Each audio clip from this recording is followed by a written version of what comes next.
Dumelang, and welcome yet to another episode of Inside Growth right here on TV Business News. My name is Noni Kumalo and I am your host, and if you're an entrepreneur, then you've come to the right place.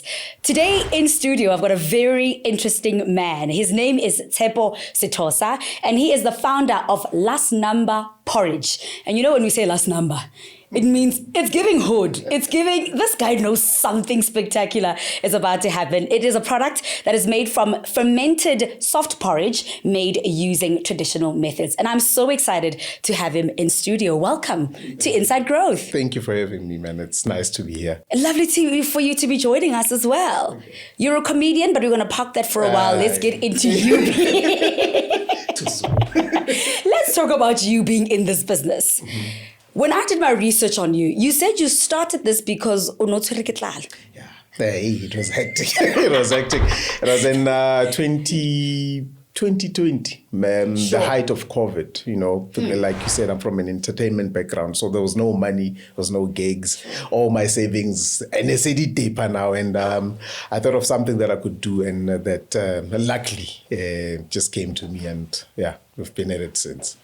Last Number Porridge, fermented porridge, made using traditional methods. What do you actually do? All right, let me take you back where it started, right? Yes, so, please. Like I've just said that I'm from an entertainment background. There was no money. So, because I was afraid of COVID, he used to go to work here. So I used to go to his house, fetch him, sure. Take him to work every time. That was the thing. And I saw people in the morning, bareka it's either makeke or bareka magwenya, and I thought of something that could actually, like give it different, and I started selling soft porridge in the morning, and the rest is history. So that's where we started. So we would ferment the porridge from Friday, Saturday, Sunday. We cook it, and then we take it to the streets. That's how it started, essentially. Yeah. And I love that you mentioned that you said magwenya, amanzi, scones, the chumeli. Yes. But there's so many other products you could have picked. Why porridge? Easy. The startup costs are next to nothing. It's just water, kitswikiri. It's just the formal things that you buy, those so tselanga marathon. That's it. Otherwise, it's an easy product. Yes. And what made you think that people want it? We all need breakfast in the morning. So it was June, July. So I used to take it out. So they could see the steam coming out, and the line was, within 10 minutes when I was there, I would be sold out. 3 pots sold out. So yeah, that's how unique. Is that really well, it wasn't unique. It's just that the area that I chose, that service was not available. Is it a matter of luck, or like, are you finding yourself at the right place at the right time, or you came up with a concept that made sense for that audience, and then Bob's your uncle, now Silimali? Not really luck. I wouldn't say luck. Because I was, like I'm telling you, I was fishing, like trying to see, so what can I do? And that's the gap that I actually saw. I knew if I do this, the odds of me failing would be very slim, because no one does it. And it's height, winter. It's either makeke or magwenya. They buy it because they want to be warm. Yeah. So if there's this thing that's warm, or even hot, so they would go for it, yeah. And how are your sales in summer? I didn't stay in the street for a very long time. So I did it for 3 months, right? Being the creative that I am, I thought, let me just package this thing and see how it goes. Go to Shopo. There's a shop called Soko District in Rosebank. It's opposite the iStore. The reason I took it there, I was selling nostalgia, because I know that there are people that live there, Motoho, for a very long time. They so exactly, it started moving there, and then I started going to the other stores and shops. Tshepo Sethosa. And I say this. Why? I say this because you said you stayed on the streets for 3 months. Yeah. And then you went and you approached a store. Yeah. Another thing is that my mom is an entrepreneur, but problem she does something, does it now. It goes for 3 years. I don't know. It's just a trait that she has. Yeah. She lives it. So we grew up in the Rita de Bad Salt back in 2001, 2002. Sure. Bad Salt and fizz balls. This thing is you call bath bombs. You see? Oh, yes, so they throw them in the water. Yeah, we used to manufacture those quite in the house. Way before they became popular now. Package it, and then we'd go to banks, Standard Bank. There's I think a receipt or again. You see the big Standard Bank at the CBD. Yes. We used to park the car there, open the boot, and because they don't want you to sell like Ronaldo security, people would come as if we're selling something illegal, like we are selling something from my brother, you know. All those things. So they would come and buy from there. So my thinking is from background EU, or anything is possible, because I grew up seeing a lady doing things that were out of this world, but she was not aware of what she was doing. She was not able to scale it. So now, because I saw someone starting it, it was easier for me to actually grow whatever I'm doing. Then let's speak about scaling. 3 months, Kostrateng, then you go to a store hoping that they get it. Why the move in 3 months? In 3 months' time, now there were a lot of barricading. I wouldn't say red tape, because you must have a business permit. You must have this. You cannot sell if the pavement is less than 6 meters. There was a lot of things happening in that corner. So I was like, hey, before this phase is out, then I don't have a plan. I need to make a plan before in the situation that I was in before. Then I got a packager, got barcodes, got a nutritional info. Luckily, I was able to do that with SGS. They did it for free for me. And another university in the Eastern Cape, they did that for free. Then I took it to the store. But another thing, there was a very amateur move, because you need to do research. Or some thing and taking it to retail is two different things. Because now, remember that it was instant. I do it today, I sell it today. So when I put it there, the fermentation continues. And you know what happens when exactly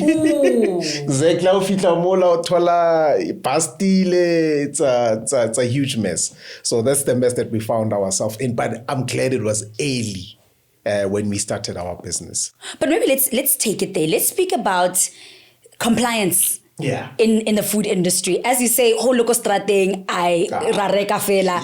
We don't know whether it's gone off or not. We're just really trying our luck. But now you're in store. How easy is it to access that market and really comply with nutritional requirements? I wouldn't say it's easy. It's not easy. No. Leanyan, it's not easy, because when you start doing food, the first thing that you need to do is to have a place that complies with the municipal regulations before the store. You have to get a COA, and a COA comes with a lot of things. You need to have pest control. There's a lot of things, and you're just starting out. I would say, so. I'm saying, I'll go back to the fact that me going to the store actually helped me to see that I need to lay the foundation or right before I can go to those shops. Because when you go to the shop, the first thing they ask you, do you have a COA? If you don't have a COA, you're out the door. So that's the rate tape is there, but I wouldn't call it a rate, because I don't rate tape if a negative connotation. Yeah, Gary, they don't want us to be there. Because at the end of the day, when you buy something from a certain store, let's say you went to Soko District, you bought that thing, you left it in your car, your nice car, your Mercedes-Benz, it creates a mall. The next thing, when you come back from the shoot, it's a disaster. Because you know how it smells. It's a problem. So it's not red tape per se. It's protecting us as the manufacturers and you as the consumer as well. So we didn't say red tape, but yeah. Okay. I don't know if I answered. I like that outlook. You did, but I want to then say to you that there's somebody who is a fantastic chef or fantastic baker, somebody who's just great in business when it comes to food, but they don't know where to start when it comes to regulations and following the right processes.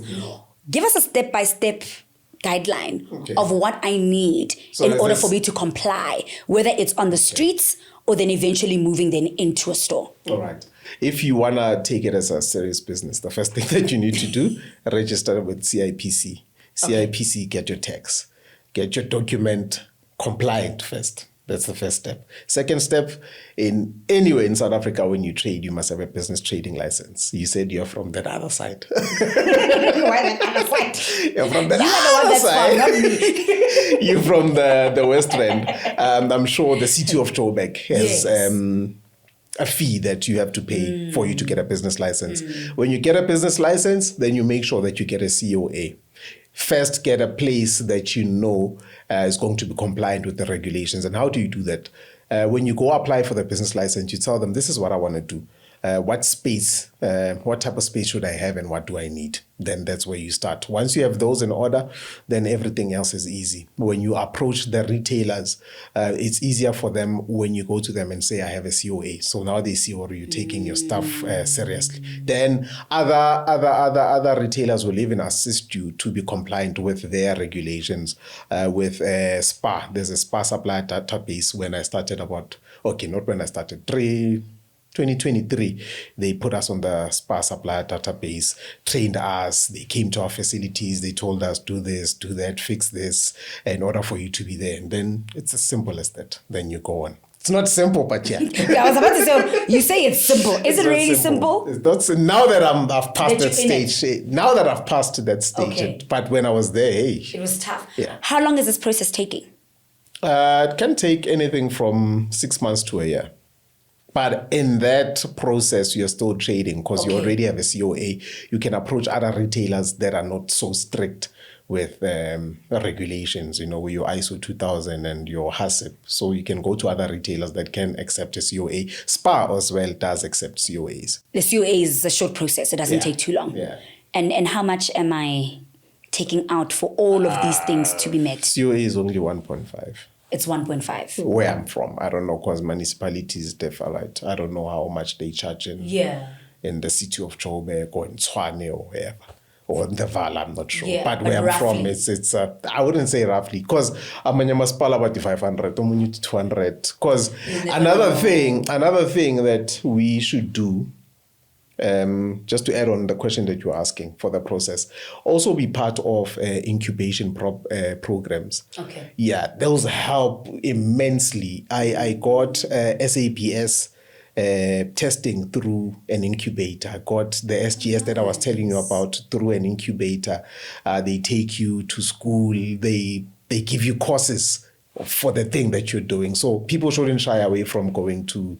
There's a food accelerator that I know called Wakanda Food Accelerator down in Melville. So such places, go there. They will actually accelerate, like it says, it's a food accelerator to really accelerate where you are. As well as the city of Joburg. There's a food wing,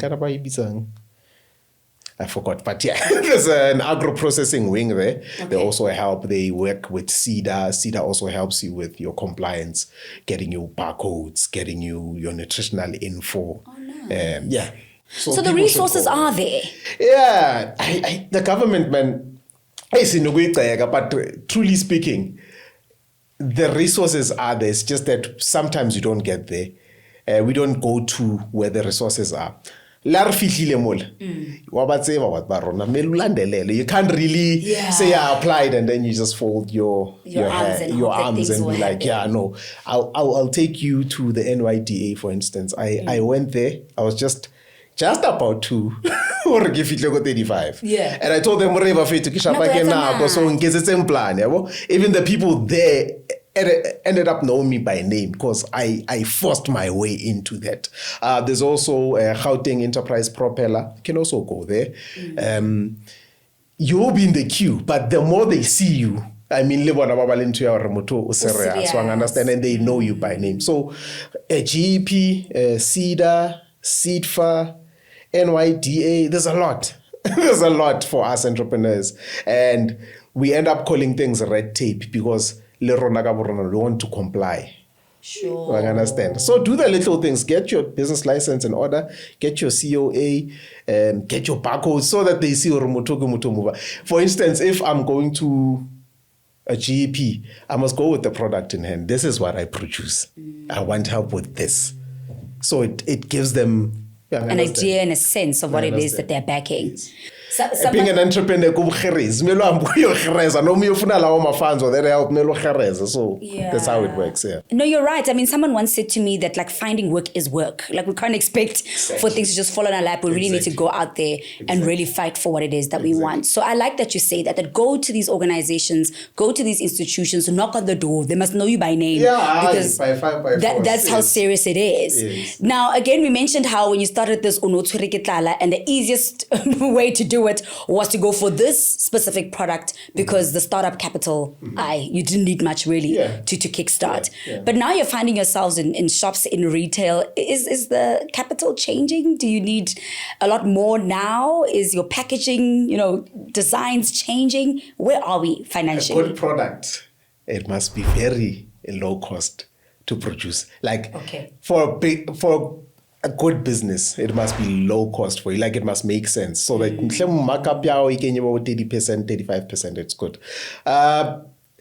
It has its own problems when it comes to packaging. Because like I'm saying, I want to take the cheapest, and the cheapest is not the best. Sure. You find that the packaging does not do justice to the product. I understand. Regularly PET bottle, I want it's nice, but after 5-7 days, it loses shape. Even you, when you go there, it's not appealing, visually. So now that we have gone to that other phase, we have problems. It's at the like just like we had problems when we started with the EMPD, with the cold drink people.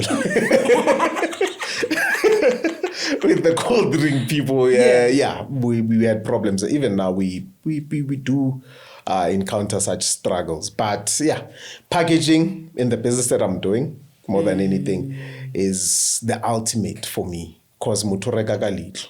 Sure. I understand that. Oja before ajagamlo. So when it's there sitting in the shelf, the target audience, because it's not for you can't sell for everyone. The person that is looking for it must be like, ooh, this is something that I would want to consume. So to answer your question, Lena, get around. I love it because it's educational. So I think don't be afraid to really unpack it for us, because there are a lot of young people that are facing these challenges and they need to hear all the little things that you have to go through to make it work. So please feel free to boldly. No. No, 100%. I do have problems when it comes to packaging. It's quite expensive. It's the most expensive part of my whole value chain. Yeah, because you did mention, obviously it ferments. No, now, we've moved. Now we know how to preserve. Okay, tell us, how did we get to a point of then being able to preserve? Because initially it was bursting out of the bottle. Yeah. How do you then sit and regroup and speak to the right stakeholders and say, hey, we need another strategy? All right, the internet first, before I went to the accelerator. I wish I had the internet while I was still at school. I'd be an A student. There's ChatGPT, there's YouTube, there's everything.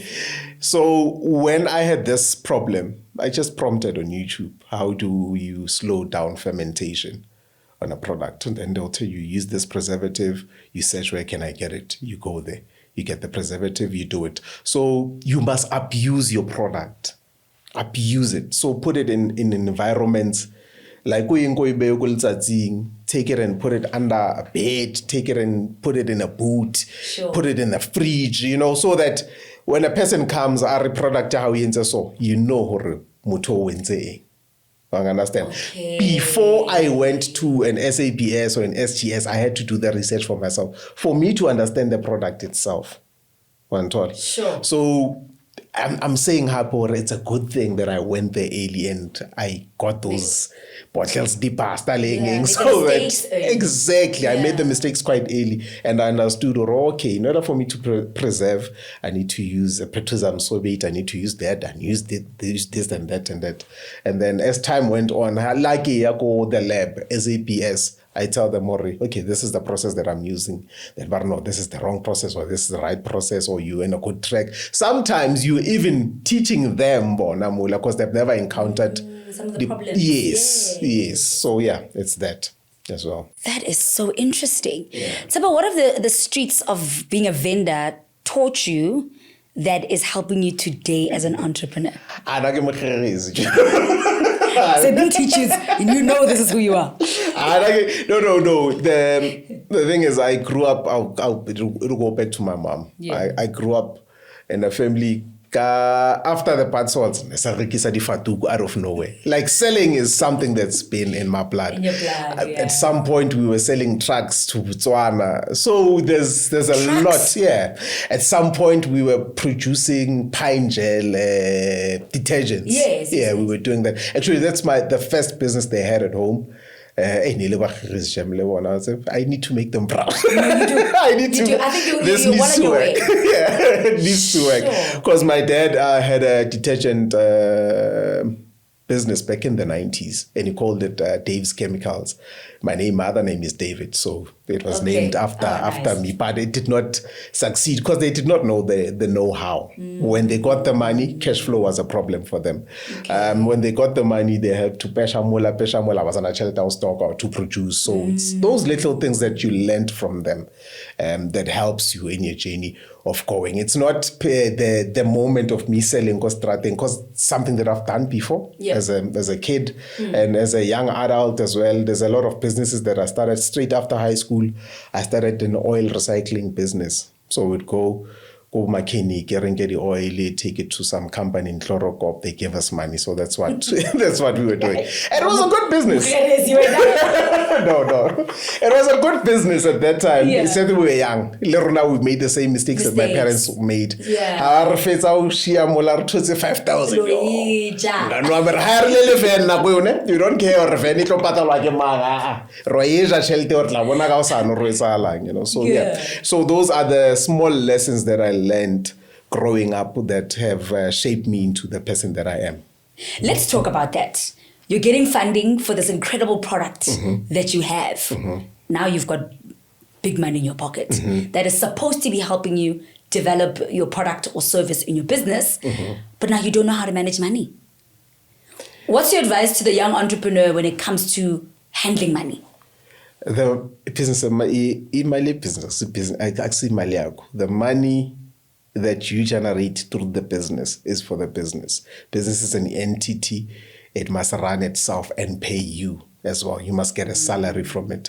It's not that now when I go deliver at a root or a spa, I get, because they call our money petty cash. What's that? Not petty cash. If they give you 5K, no, they take it. They take it whatever rights, petty cash, 5K or 10K for them. It's not that much. Sometimes they even give you cash on hand. So imagine you're getting 10K from a spa, you're getting 5K from a roots, you're getting 5K. That's 20K already in a day. We pay cash. So if you're not disciplined enough, I don't do that anymore. Ninges. I don't do that anymore. They deposit. But when we started, that's what we did because we needed the money to move around and do a lot of things. So when that money comes and you're not disciplined, you will find yourself having outlets. You'll find yourself having the stores, but not being able to service them. So be disciplined, be ruthless to yourself as well, and understand that the business has to grow and you have to go through a phase with the business. As it grows, you are growing as well as a person. So don't take the money a business as if because cash flow is the business. So if the cash flow is struggling, then there's no business there. That's true. Yeah. But where do I get the management skills for money? So maybe I do understand that in my business, and I mustn't touch it. But maybe perhaps I just don't know how to channel the percentage to be like, this percentage goes here, that percentage goes there. I don't necessarily have the money or the funds to pay an accountant. What do I do to ensure that I have a very positive relationship with money?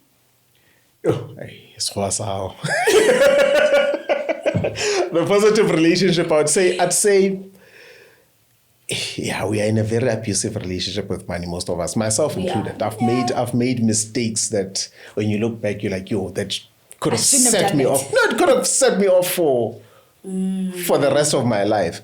But when it comes to that, let's take the approach that I was telling you about, the accelerators. Okay. Your CEDA, for instance.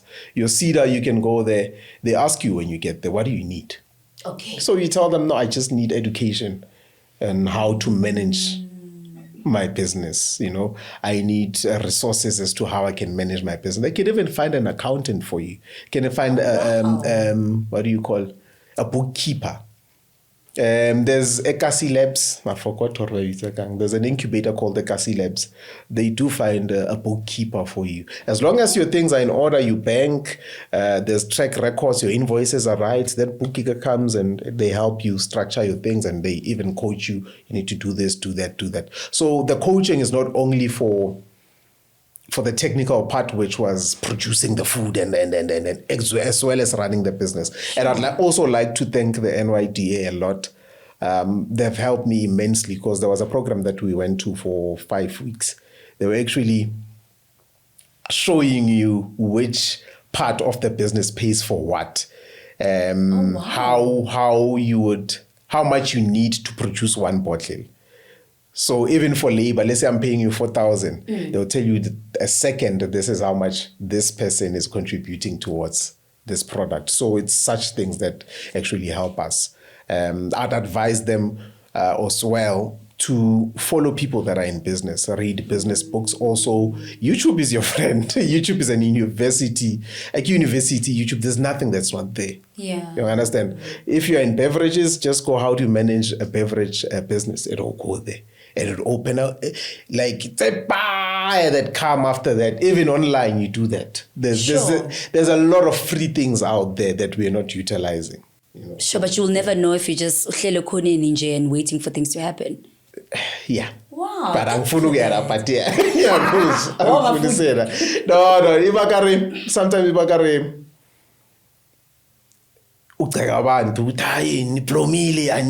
And sometimes it's that nutty when things look up. We're not easily accessible or available for people. Fair. Yeah. So sometimes I shy away from, hey. Sometimes the first thing that they do, they move out the hood.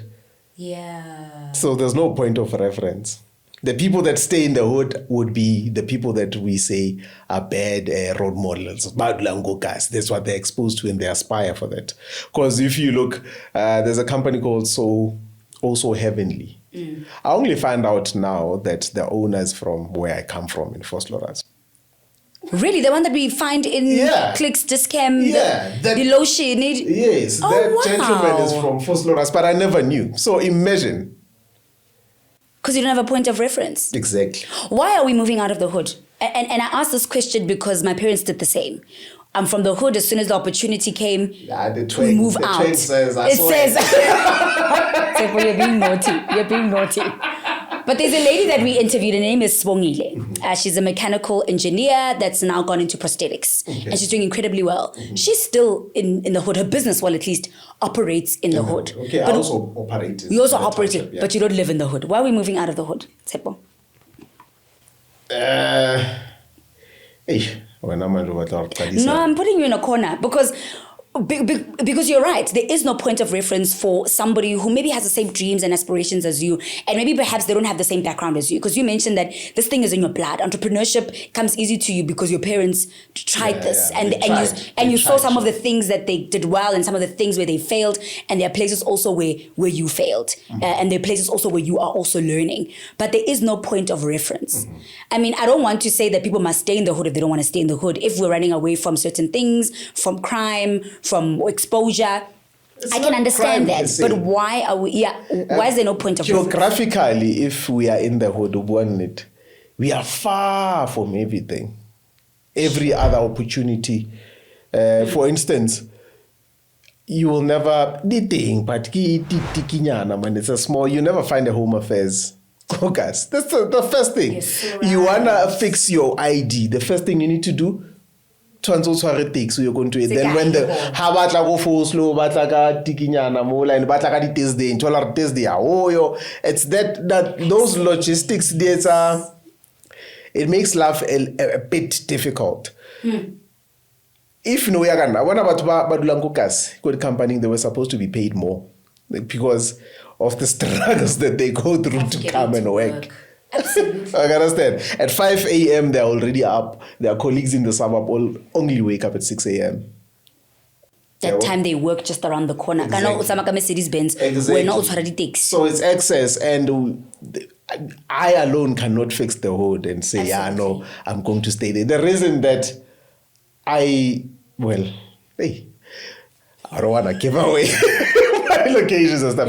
But Urula ko kasi. It's a good thing, because if you want money as a business person, the best place to go to is the hood. Yes, absolutely. Yeah, it's the township, or you know why? The numbers. Yeah. But when it comes to you need peace of mind. In the hood, there's a lot of things that are happening at once. You understand? Mm-hmm. And you go to where you stay or you grew up, where you live in that residential area, auna sport or there's a certain zone that's designed for that, away from the residential areas.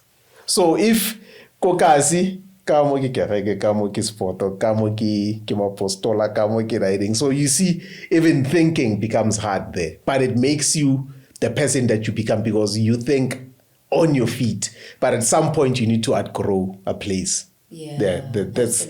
I don't know if I make sense, but that's the answer. I did not want to answer you, but because it's gonna be it was gonna be controversial. So yeah, there's a reason, but I'm not gonna say it. I hear you. But thank you for indulging me with that question, because it has nothing to do with your business. But I was also just curious because what could the challenges really be? Yeah. But you've done exceptionally well with your brand. What are you most proud of?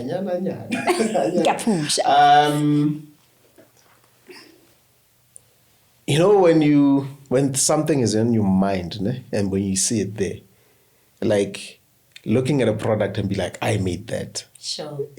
Seeing it on the shelf, or just seeing a person you don't know, a random person consuming that, you're like, okay, whew.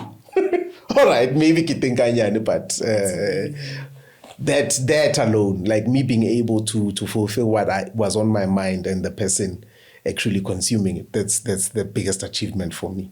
Yeah. You have many other products that you offer outside of the porridge, but what is the dream for Last Number? All right, for Siblings Foods, it's called Siblings Food. Last Number is the actual product. The actual product. Yeah. If you know, there's another one called Number One. So if you know the other brand called Number One, Tina, I see what you did there. Yeah. Okay, got you. So Tina Saivala, Last Number in the hood is the... Yes, it's the top shayela. Yes, that's what I was saying. Utimawa is Last Number. Exactly. Yeah. So for Siblings Food is for us to grow in the food space, to create something that's sustainable for future generations, for the people that are coming after us. You understand? Yeah. Right now, what we want to do is to spread throughout South Africa with the products that we have. And then, say in about 12 months, then we can try venture out to other areas, because we are spreading around South Africa already. You mentioned that your wish for your brands is to let them outlive you. Yeah. Do you think you're well on your way? We'll see. No, I think we're getting there. We are getting there, because there's nothing stopping us. More especially, we as Black people, I don't want to say this, but we as Africans, as Black people, we have the advantage because we know the market. You see? So I think me understanding the market and the people that I'm selling to, a brand is not marketed through money. A brand is marketed through word of mouth.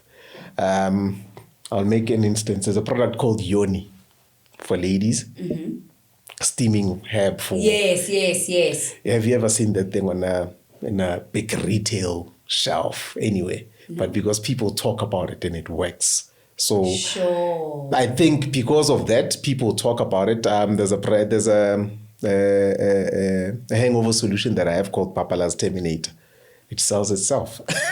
Because it does the work. I understand. Got you. So the next person I work thing, iba mullo. So I think it will mayo, for instance, that we grew up eating. You never saw an advert. There's a brand manje called Ubaba Gasebenzi. There's a brand They know. They know what I'm talking about. I have no idea. No, they know what I'm talking about. There's a brand called Ubaba Means. That brand became famous before it even got on TV on a big retailer in the hood. It's a soda brand, Kingsley. Kingsley. Yes. Kingsley's famous. Kingsley, huge. exactly, because they understand the market. And I think the people that created that brand, they know it's going to outlive. Yeah, it's going to outlive them. So those are the sort of strategies that we're trying, for the brand to outlive us. But I think, I'm well on your way. I think so. I think you're well on your way. Tshepo, thank you so much for joining us. We've run out of time. I do think we need a part 2. There's a lot that I want to dissect with you. Okay. That's all we have time for today. This is called Inside Growth, proudly produced by Butivi Business News. Until next time, from myself, Noni Khumalo, over and out.